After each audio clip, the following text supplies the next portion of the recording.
तुमने ये कर लिया ना तो तुम्हारा समझ लो 10वीं में फेल होना तो पक्का है। अब भी एकदम कंफ्यूज हो गया कि 10वीं में आने से पहले क्या करूं और क्या नहीं। अब तुम आ चुके हो एक ऐसे प्लेटफॉर्म पे जहां तुम्हें अपने हर सवाल का जवाब मिलेगा। तो दोस्तों राम राम सलाम सत श्री अकाल, आपका बहुत बहुत स्वागत है अरिविहान के इस यूट्यूब चैनल में। तो दोस्तों अब तो हो गई 9वीं क्लास खत्म हो गई, अब आ गए हो तुम 10वीं में। अब क्या करें मैडम, 10वीं बोर्ड है, लोगों ने तो हवा बना के रखा है दिमाग पे एकदम, और बोर्ड क्लास होती है, ऐसे नंबर नहीं मिलते इतने आसानी से। सब मिल जाते, बस एक सही तैयारी, एक सही जगह, एक सही गाइडेंस की जरूरत होती है दोस्तों। बस आज हम यही जानने वाले हैं कि आपने क्या कर्म कर दिए पीछे 9वीं क्लास में, कैसे अपनी किताबों का बढ़िया इस्तेमाल किया है आपने जब आपको कुछ नहीं आया।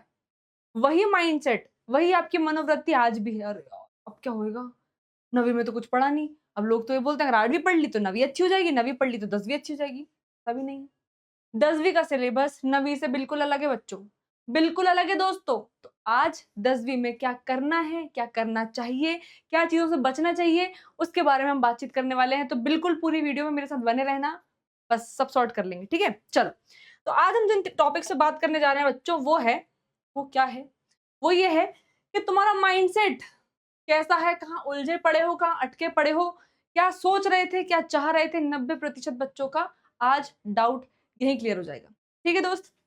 फिर उसके बाद स्मार्ट स्टडी। अब भैया चलो मैडम तुमने दिमाग तो सही कर दिया, अब कैसे पढ़ाई करूं, दुनिया भर की चीजों को देख लूं, दोस्तों से पूछ लूं, ग्रुप स्टडी कर लूं, क्या कर लूं। तो देखो स्मार्ट स्टडी क्या होती है वो मैं आज आपको बताऊंगी।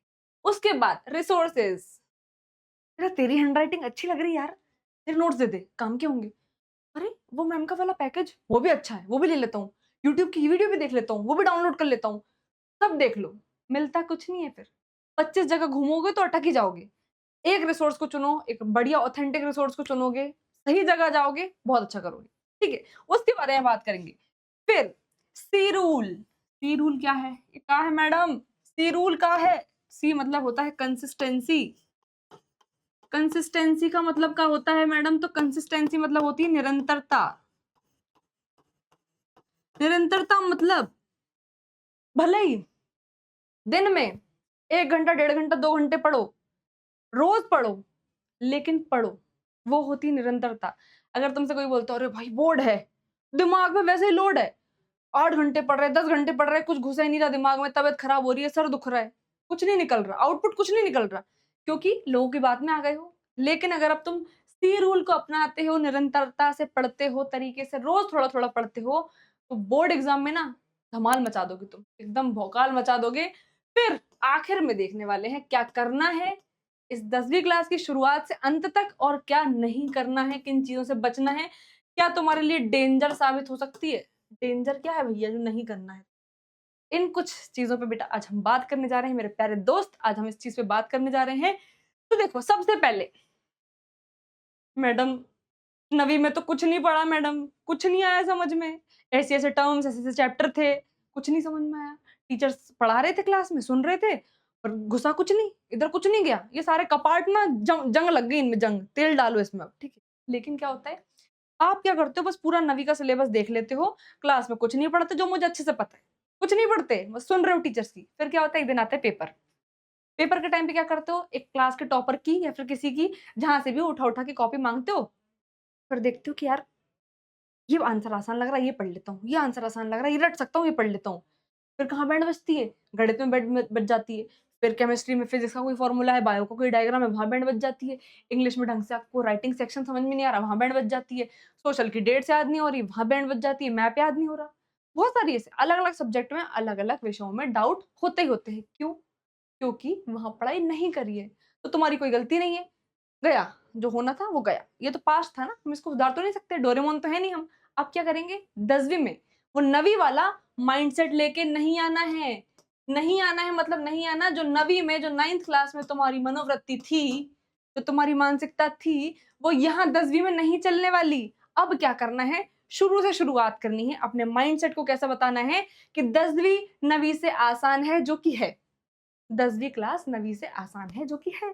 तो क्या करना है, अपने आप को जीरो कर दो, अपने आप को जीरो कर दो। यहाँ पे जीरो आ रहा है मैडम, क्या कह रही हो, जीरो काय को कर दे मैडम, जीरो का मतलब तो कुछ नहीं आता मैडम, नहीं। जो पुराना माइंडसेट था उसको जीरो कर दो, उसको नील कर दो और फिर शुरू से शुरू करेंगे बेटा मेरे दोस्त। फिर शुरू से शुरुआत करेंगे। तो माइंडसेट मतलब आपको अपना दिमाग कैसे करना है, बिल्कुल अभी खाली कर दो। जो पुराने गंदे विचार, थॉट्स और जो भी चीजें चल रही थी ना तुम्हारे छोटे से नन्हे से घर में, बस खाली कर दो। जीरो से, शून्य से शुरुआत करेंगे दोस्त और आगे बढ़ेंगे, ठीक है। तो ऐसा तुम्हें माइंडसेट अपना बनाना है। फिर क्या करना है, देखो, अरे यार वो रात दिन पढ़ लेता है, रात दिन कैसे पढ़ता है, दिमाग में कीड़ा, पढ़ाई के अलावा कुछ है ही नहीं क्या उसकी जिंदगी में। बात तो सही है यार, इतना पढ़ना बहुत मुश्किल है भाई। इतना कैसे, जो पढ़ रहे हैं ना 12-12 घंटे, उनकी बुद्धि कमाल है भाई, हम तो नहीं पढ़ सकते थे। फिर यार ये दिन भर तो चिल रहता है, मस्त रहता है, एग्जाम में तो फोड़ देता है यार, क्या दोस्त, क्या नंबर आते हैं इसके यार, लिखता भी बढ़िया है, शैतान भी है, खेलकूद में बढ़िया है। अरे यार मेरी बस की तो नहीं है। बहन तूने पढ़ लिया क्या? हाँ, पढ़ा ही है, थोड़ा ही पढ़ा है, लेकिन अभी बहुत सारी चीजें रह रही हैं। देखो, हर तरीके के दोस्त, हर तरीके के लोग मिलने वाले हैं आपको अपनी क्लास में। क्या करना है, स्मार्टली सोचना है, किसी की बुद्धि को, अपनी बुद्धि में इंडल्ज नहीं करना है। क्या करना है, अपनी बुद्धि चलानी है। अपनी बुद्धि कब चलेगी, जब तुम दिमाग से स्मार्ट बनोगे। जब स्मार्ट बनोगे तो अभी तो स्मार्ट स्टडी कर पाओगे। स्मार्ट स्टडी का मतलब ये है 10 जगह ना भटकते हुए किसी के थॉट्स अपने यहाँ कपाट खोल के यहाँ भरना नहीं। क्या करना है, अपने थॉट्स खुद डेवलप करने हैं। जीरो से शुरुआत कर चुके हो, अब क्या करना है, फ्रेश चीजें, अच्छी चीजें, बढ़िया चीजें भरनी है अंदर। कैसे होगा वो, सबसे पहले तो ये डिसाइड करना पड़ेगा कि वो 10 घंटे पढ़ रहा है, मैं क्यों पढ़ूं। मेरी कैपेबिलिटी के हिसाब से पढ़ूंगा और जितना पढ़ूंगा भयंकर फोड़ूंगा, मचा दूंगा एकदम, ऐसा पढ़ूंगा। कितने घंटे पढ़े वो मैटर करता ही नहीं है, वो मैटर करता ही नहीं है। निरंतरता रखनी है, डेली पढ़ना है। 1 से 2 घंटे और 3 घंटे भी पढ़ोगे ना, कमाल हो जाएगा। लेकिन रोज, ये होती है भैया स्मार्ट स्टडी में, कितने घंटे तुम पढ़ सकते हो लेकिन डेली। फिर टाइम टेबल कैसे बनाया, अरे यार एक होता है ना, एक पन्ना ले लिया, लाइन खींची, ठीक है ना, डे लिखा, डेट लिखी, मंडे को क्या करूंगा, ट्यूसडे को क्या करूंगा, अरे हाँ 5 बजे लिख देता हूँ, उठना है। 5 बजे उठ गया, अब फ्रेश हुआ, ब्रश किया और ब्रेकफास्ट किया, ठीक है। अब क्या करूंगा, अब थोड़ा सा वॉक कर लूं, एक्सरसाइज कर लूं, क्योंकि टाइम टेबल बना रहा हूँ, सुंदर दिखना चाहिए, दरवाजे के पीछे चिपकाना भी तो है। अब क्या करना है, अब स्कूल जाऊंगा, स्कूल का भी तो समय है, विद्यालय भी तो जाना ही है ना। तो 9 से इधर 2 बजे तक स्कूल हो गया। अब स्कूल में स्कूल की पढ़ाई, फिर क्या, फिर मैं अब तो थोड़ा एक्टिव भी तो रहूंगा, तो खेलने जाऊंगा। ये सब दिखाने के लिए जो टाइम टेबल बना के ऐसे लाइन पोता पाती करके चिपका लेते हो ना तुम, फॉलो करते नहीं हो। तो ये टाइम टेबल बेटा, मैं खुद इस चीज पे अडिग नहीं थी अपनी 10वीं कक्षा में ना 12वीं कक्षा में। तुमको भी ये बताना चाहती हूँ मैं कि टाइम टेबल बनाना मैटर नहीं करता है, टाइम टेबल फॉलो करना मैटर करता है। टाइम टेबल बना लिया, ठीक है, उसको फॉलो करना। मन में टाइम टेबल बना लो, डायरी में लिख लो, चिपकाओ मत इतना, गोंद गांद लगा के वो दीवार पर, दरवाजे पे चिपका दोगे, गिर लो, पढ़ेंगे। वो टाइम टेबल तुम्हें खुद पता है तुम कितना फॉलो करते होगे, नहीं करते, मुझे पता है। 1-2% बच्चे होंगे थोड़ा एक्सेप्शनल होते हैं, वो कर सकते हैं, हर कोई नहीं कर सकता। तो टाइम टेबल बनाने से पहले ये सोचो कि मैं फॉलो कर पाऊंगा या नहीं कर पाऊंगा, और अगर बन गया है उस पे अडिग रहो, फालतू की चीजें मत लिखो उसमें। ये देख लो कौन सब्जेक्ट में कितने घंटे किसको देने हैं, कितना पार्ट पढ़ना है, कितना रिवाइज करना है, वो मैटर करता है, ठीक। फिर आती है सब्जेक्ट वाइज स्ट्रेटेजी। ये क्या होता है मैम, ओ मैडम कहाँ कह गई। सब्जेक्ट वाइज स्ट्रेटेजी मतलब बेटा आ होते हैं 10वीं में आपके कौन कौन से विषय होते हैं। हर किसी को हिंदी आसान लगती होगी, जो कि लगती है और होती भी है, ठीक है। तो बच्चे उसको थोड़ा सा आखिरी में पढ़ने का सोचते हैं। अब अरे मैम गणित, अब जो बच्चे सोच रहे होंगे ना गणित से पीछा छुड़ाना है, वो 10वीं में उनके लिए आखिरी मौका है। 11वीं में अगर गणित सब्जेक्ट लेने की बारी आई तो सबसे पहले कल्टी मार लेंगे, सबसे पहले गायब, कि बस अब 10वीं में गणित से पीछा छूट गया, अब 11वीं में बस कुछ और सब्जेक्ट लेंगे। गणित, गणित बेटा एक मैथ्स, मेरे दोस्त एक मैथ्स का सब्जेक्ट आता है। मैं सबकी बात नहीं कर रही या सबकी बात नहीं कर रही, लेकिन अधिकतर बच्चों को जिनको गणित कठिन लगता है, उसको उन्हें क्या करना है, स्ट्रेटेजी ऐसी बनानी है कि गणित की बेटा देख के काम नहीं होगा, पुस्तक में सवाल देख के, एग्जाम्पल देख के कुछ नहीं होगा, इसमें लगती है प्रैक्टिस, प्रयास करना पड़ेगा, प्रैक्टिस लगती है बाबू। तो प्रैक्टिस करनी पड़ेगी, तो टाइम भी ज्यादा देना पड़ेगा, क्योंकि सब कुछ सॉल्व करके देखना पड़ेगा। तो सब्जेक्ट में स्ट्रेटेजी कैसे बनानी है, मैथ को तो सॉल्व करना है, प्रैक्टिस करनी पड़ेगी, तो वहां ज्यादा टाइम लगेगा ही लगेगा। क्लियर बात है। फिर आता है साइंस। साइंस इंटरेस्टिंग लगता है कुछ बच्चों को, जिनको 11th में पता है कि हाँ 11वीं में जाके तो साइंस लेंगे, बायो लेंगे, फिर वहां जाके चीजें और बढ़ जाएंगी। लेकिन बेसिक यही स्ट्रांग होंगे बाबू, यही बेसिक स्ट्रांग होंगे तो साइंस में भी टाइम देना पड़ेगा। अब फिजिक्स है, थोड़े बहुत फॉर्मूला होंगे, केमिस्ट्री है, रिएक्शन होंगे, बायोलॉजी है, डायग्राम होंगे, बहुत सारी चीजें होंगी, वहां आपको अलग टाइम देना है। अब आती है सोशल। मैम सोशल में फिर सिविक्स है, हिस्ट्री है, ज्योग्राफी है, इकोनॉमिक्स है, 4 किताबें, चारों को पढ़ना ज़रूरी है। सोशल तो ओवरऑल एक ही सब्जेक्ट है, एक ही विषय है ना, एक ही है ना, तो वहाँ टाइम अलग देना पड़ेगा, उसको रीड ज़्यादा करना पड़ेगा, रीड करने के लिए दिमाग लगाना पड़ेगा, दिमाग तब लगेगा, तब यहाँ की स्ट्रैटेजी मन में क्लियर होगी। कैसे क्लियर होगी बाबू? ऐसे क्लियर होगी, तब आप अपने सब्जेक्ट को ये जान पाओगे, हाँ, ये मेरा वीक है, तो इसको ज़्यादा टाइम दूँ, ये कम वीक है, तो मीडियम टाइम दूँगा और ये आसान है, हो जाएगा, हो जाएगा, तो उसको थोड़ा-सा आखिरी के लिए रख सकते हो। तो ये पता होना चाहिए, एक ही सब्जेक्ट में घुसना नहीं है, ये यही कर लूँ। हर तरफ देखना है, हर विषय को समझना है, उसके बाद फिर ये डिसाइड करना है कि हाँ, इतना हो गया, इतना करने को है और इतना मैं कर लूँगा या कर लूँगी। ठीक है? ये होती है तुम्हारी सब्जेक्ट वाइज़ स्ट्रैटेजी, तो ये समझना बहुत ज़रूरी है। फिर मैंने ना क्या किया, इतनी सारी क्लासेस डाउनलोड कर ली थी मैंने यूट्यूब से, ये क्लास देख ली, वो क्लास देख ली, इस टीचर की देख ली, इस टीचर की भी देख ली, सब समझ में आ गया, ठीक है। मैं क्लास चला जाता हूँ, वहाँ पढ़ लेता हूँ, मैं कोचिंग चला जाता हूँ, वहाँ पढ़ लेता हूँ। हर जगह बस पढ़ लिया, इधर से, उधर से, इधर से, सब हो गया। अब सबसे पढ़ लिया, हर चीज़ नोटिस कर ली, हर चीज़ देख ली। सबसे बड़ी कमी क्या है? जब तुम खुद से अकेले में बैठ के बिल्कुल एकांत में शांति से बैठकर सेल्फ स्टडी नहीं करोगे, मेरी बात यकीन मानना, सब व्यर्थ है। सब व्यर्थ क्यों है? जब तुम खुद से नहीं पढ़ोगे, तुम्हें समझ में ही नहीं आएगा तुम्हारा पोटेंशियल, तुम्हारी क्षमता क्या है? क्या क्षमता है तुम्हारी? कुछ नहीं घुसेगा फिर। सब जगह से पढ़ लोगे, बटोर लोगे, हो सकता है आंसर भी लिख के आ जाओ पेपर में, टीप-टपोर के, जैसे भी। लेकिन क्या होता है? बेटा, होता क्या है बच्चा? होता ये है कि तुम खुद को बेहतर ही नहीं समझ पाते हो और खुद को एनालाइज़ ही नहीं कर सकते हो, खुद की आइडेंटिटी ही नहीं पहचान पाओगे। जब बच जब बच्चा, जब कोई क्लास का स्टूडेंट, कोई भी अब सेल्फ स्टडी करता है ना, खुद से पढ़ता है, खुद को अकेले में समय देता है, अपनी किताबों के संग, अपने नोट्स के संग समय व्यतीत करता है, तब उसको क्लियर होती हैं चीज़ें कि हाँ यार, ऐसी मुझ में बुद्धि है, ऐसी मेरी कैपेबिलिटी है, इतना मुझे आता है, इतना मैं सीख जाऊँगा, इतना मुझे सीखने की ज़रूरत है। तो कहाँ कमी करता है बच्चा? लैक ऑफ सेल्फ स्टडी, मतलब सेल्फ स्टडी खुद से पढ़ने में उसकी कमी रहती है, वो माइनस में चला जाता है वहाँ पे। तो क्या करना है? सब चीज़ें फ़ॉलो करते-करते सेल्फ स्टडी पे ज़रूर ध्यान देना है। ठीक है दोस्त? ये कर लोगे तो चकाचक मामला है फिर तो। चलो, फिर मेन चीज़ क्या है? अब कुछ छोटे-छोटे पॉइंट है, उनको देख लेते हैं। फॉलो लेस टीचर्स और रिसोर्सेज। बार-बार कह रही हूँ, 25 जगह में भटकना नहीं है, एक जगह ठहरना है, उसको समझना है, उसको समझने की कोशिश करनी है। हाँ, तब तक भटक सकते हो जब तक एक ऑथेंटिक चीज़ नहीं मिल जाती तुम्हें। यार हाँ यार, इसने पढ़ लिया, अब मैडम ने तो कही थी, लो मत भटको 10 जगह। एक मिल गया कोई टीचर, यार नहीं आ रहा है मैडम समझ में, यार क्यों बोल रही हो, एक टीचर पे रुक जाओ, एक बुक दे दी, एक बुक दे दी मैडम, वो नहीं आ रहा समझ में, टफ लैंग्वेज है, मैं क्या कर लूँ? आपने तो बोल दिया था कि एक पे टिके रहना।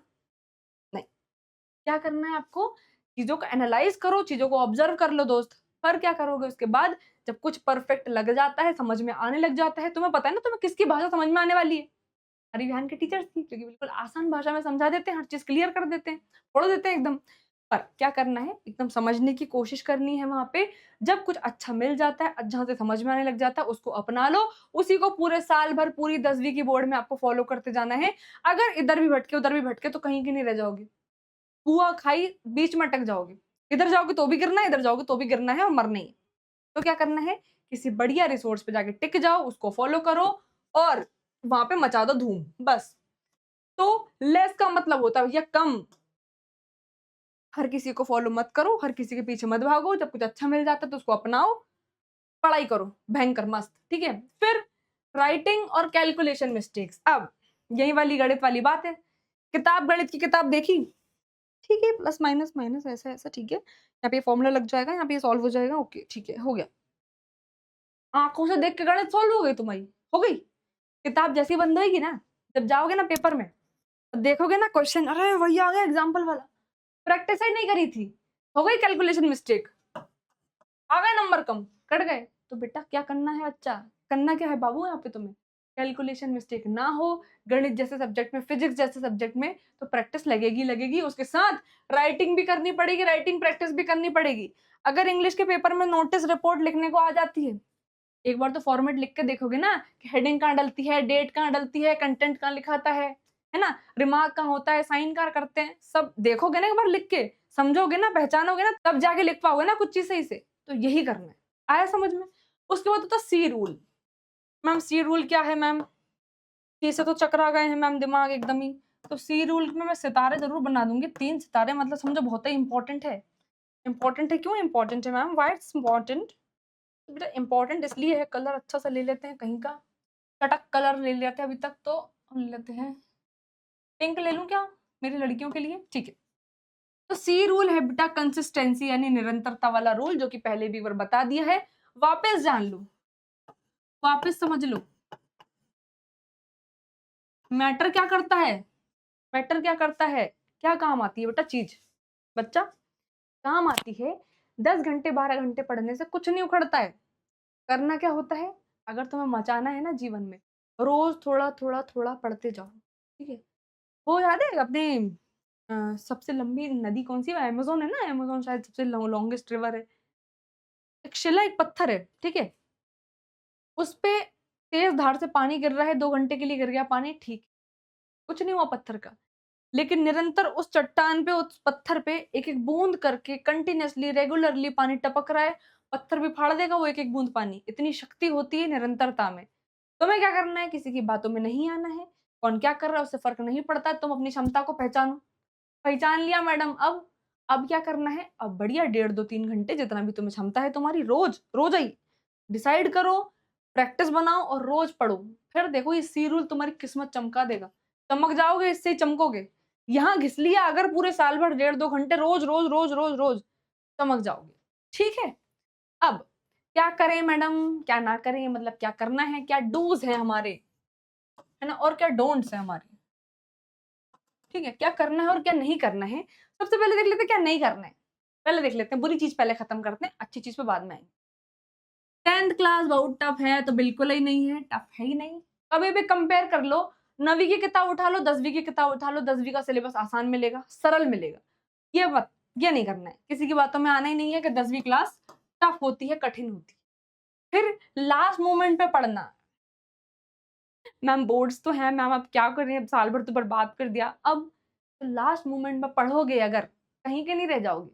सोचे होंगे ना, जब कुछ नहीं आता तो बच्चा सोच लेता है 65 से 70 तो बना ही लूंगा परसेंट, इतने तो बन ही जाएंगे। इतने भी नहीं बनेंगे, 50 के आसपास अटक के रह जाओगे अगर लास्ट मोमेंट में पढ़े तो।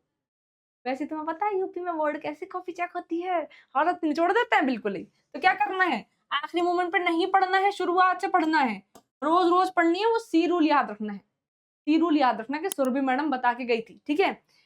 सिर्फ रट्टा मारना। गणित में रट्टा कैसे मारोगे, साइंस में रट्टा कैसे मारोगे, सोशल की 4-4 बुक है उसमें रट्टा कैसे मारोगे? तो रट्टा नहीं मारनी, चीजों को समझना है, चीजों पे एनालाइज करना है, उस पे प्रैक्टिकल अपनी थॉट लगा के देखनी है।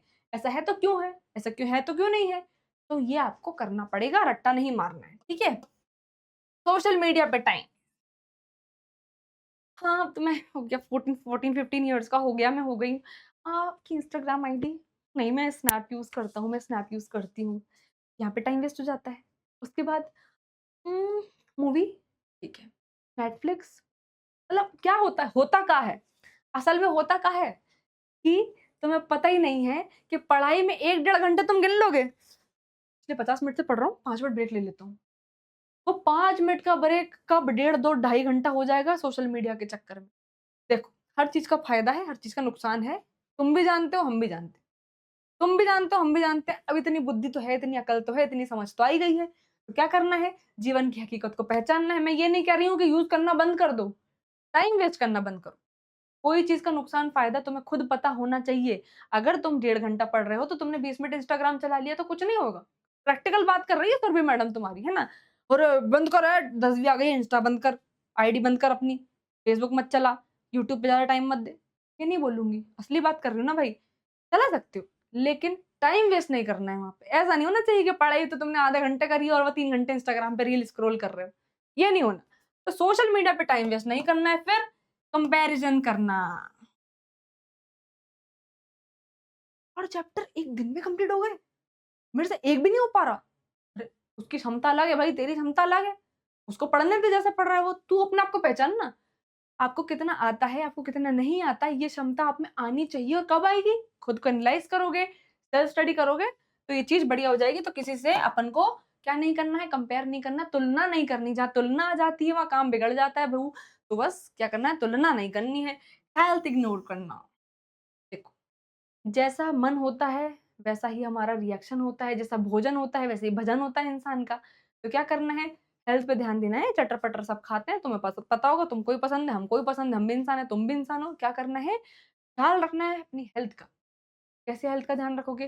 अच्छा खाओ, साफ खाओ, थोड़ा बहुत चटर-पटर खाओगे, कोई दिक्कत नहीं है, मैं ऐसा बोलूँगी नहीं। मैं ऐसा बोल ही नहीं सकती भाई तुमको, "ए फुल्की चाट मत खा रे।" क्यों? अच्छे लगते हैं भाई, खाओगे कभी-कभी, खाओ, कभी-कभी खाओ, पर हेल्थ का ध्यान इसलिए रखना बोल रही हूँ, सबसे ज़्यादा ज़रूरी क्यों है? जब सर सलामत होता है ना, तो पगड़ी हज़ारों आ जाती है। तो सर ही सलामत नहीं है, तो कहाँ से पगड़ी और कौन-सी हज़ार पगड़ी? तो क्या करना है, अपने आप को प्रायोरिटी दो, अपने आप की हेल्थ को, अपनी हालत को एकदम चकाचक रखो, भन्नाट रखो, दिमाग को फ्रेश रखो, सारे सर दर्द टेंशन हटा दो, तो क्या होगा, पढ़ाई भी मस्त होगी। अब देखो, साल भर में शादियाँ भी आएँगी, त्योहार भी आएँगे, बर्थडे भी आएँगे, फंक्शन भी आएगा, लाइफ में अच्छे मोमेंट भी आएँगे, बुरे मोमेंट भी आएँगे, बहुत सारी चीज़ें होंगी साल भर में। तब बेटा ये तुम्हारे तब दोस्त तुम्हारी 10वीं क्लास ना बिगड़े, इसलिए निरंतर पढ़ो, 1.5-2 घंटे रोज़ पढ़ो, सब चकाचक हो जाएगा, ठीक है? तो हेल्थ को इग्नोर नहीं करनी है, बहुत-बहुत इम्पोर्टेंट पॉइंट है। अब नहीं करना है, इस पे अच्छे से देख लेना, नहीं करना क्या है उस पे अच्छे से देख लेना, लेकिन क्या करना है? दिल बना देते हैं, क्या करना है, ठीक है? हुँ, क्या करना चाहिए मैम? कलर चेंज कर लेते हैं, ये करना चाहिए। तो बेसिक्स स्ट्रॉन्ग करो। कोई भी चीज़ पढ़ने से पहले अब तुम ऐसा तो नहीं करोगे कि चैप्टर बाद में देखते हैं, पहले क्वेश्चन देख लेते हैं। ऐसा क्यों? पहले क्या करोगे? पहले कांसेप्ट को समझो, बेसिक को स्ट्रॉन्ग करो। भैया तुम्हें सीएटी कैट है। इस सीएटी कैट तक पहुँचने के लिए पहले तुम्हें एबीसीडी पढ़नी पड़ी होंगी ना, तो बेसिक को सुधारो। अल्फाबेट समझोगे तब तो स्पेलिंग ना बना पाओगे। तो पहले अपने कोई भी सब्जेक्ट के बेस को स्ट्रॉन्ग करो, मजबूत करो, ताकि आगे की चीज़ें आसान हलवा हो जाए एकदम। फिर डेली स्टडी हैबिट बनाना, मतलब वही बात है, कंसिस्टेंसी, सी रूल को अपनाना, डेली स्टडी की हैबिट बनाओ और पढ़ो। टाइम टेबल बना रहे हो तो फॉलो करो, वरना बना के चिपका मत दो ऐसे दीवार में, ठीक है? एनसीईआरटी पे फोकस करो, एनसीईआरटी हमारी माता है, एनसीईआरटी हमारी गीता है, एनसीईआरटी हमारी कुरान है, एनसीईआरटी हमारी बाइबल है। जो भी आप मानना चाहो, तो एनसीईआरटी पे फोकस करना ज़रूरी है, 25 जगह जाने से ज़्यादा क्या करना है, एनसीईआरटी को देखो, समझो, आसान बना के पढ़ो और उसके कांसेप्ट को एकदम क्लियर करो, ठीक है? टाइम टेबल सेट करो, वही सेम चीज़ है, बना लिया है तो उसको फॉलो करो और सेट करके रखो। राइटिंग प्रैक्टिस शुरू करो, वही चीज़ जो अभी तक बताते आ रही हूँ, बार-बार क्यों मैं एक ही चीज़ काय-काय को बता रही हूँ मैडम? इसलिए बता रही हूँ, ताकि तुम्हारे यहाँ ऐसे कपाट खोलो, यहाँ सारी चीज़ें जाएँ और तुम फिर दरवाज़ा लगा दो, बस। इसलिए बार-बार तरीके से बता रही हूँ। सुन लो दोस्त, ठीक है? डाउट्स तुरंत क्लियर करो। पढ़ रहे हैं? कोई डाउट आया? अ, ठीक है, नहीं आ रहा समझ में, आगे बढ़ जाता हूँ। फिर आगे बढ़ जाता हूँ। अरे! जिसमें डाउट आ रहा था वो उसका क्वेश्चन तो बन नहीं रहा, उसका क्वेश्चन आ गया। तो क्या करना है? जिस मोमेंट पे जब जहाँ पढ़ते वक़्त जो भी डाउट कुछ समस्या आती है, तत्काल तुरंत ही क्लियर कर लो, काम बन जाएगा। तुरंत क्लियर कर लिया तो एक माइंड में वो यार सब पढ़ लिया, मज़ा आ गया। क्योंकि कई बार ऐसा होता है ना कि कुछ चीज़ें हमें जब बहुत चीज़ें समझ में आ जाती हैं, तो एक अलग ही कॉन्फिडेंस नहीं आता, एक अलग ही मस्त मज़ा नहीं आ जाता कि यार आ गया समझ में, मैं होशियार हूँ मैं, इतना बुद्धिमान हूँ मैं। ऐसा फ़ील होता है। मुझे भी हुआ, तुम्हें भी होता होगा। तो क्या करना है, डाउट आता है तो तत्काल तुरंत ही क्लियर करना है, उस पे डिले नहीं करनी है, लेट नहीं करना है। हेल्दी रूटीन रखो, बस हेल्थ का ध्यान रखो, अच्छे से खाओ-पियो मस्त, खेलना-कूदना जो पसंद करना है वो करो, चल रहो एकदम। हेल्थ का ध्यान रखोगे, पढ़ाई अपने आप भन्नाट होती चली जाएगी, ठीक है? उसके बाद अब इस वीडियो में आपसे लेती हूँ विदा, अलविदा, और फिर आपसे कभी किसी वीडियो में मिलूँगी। तब तक कमेंट्स में ये बताना कि नेक्स्ट वीडियो तुम्हें किस चीज़ की चाहिए। Bye bye.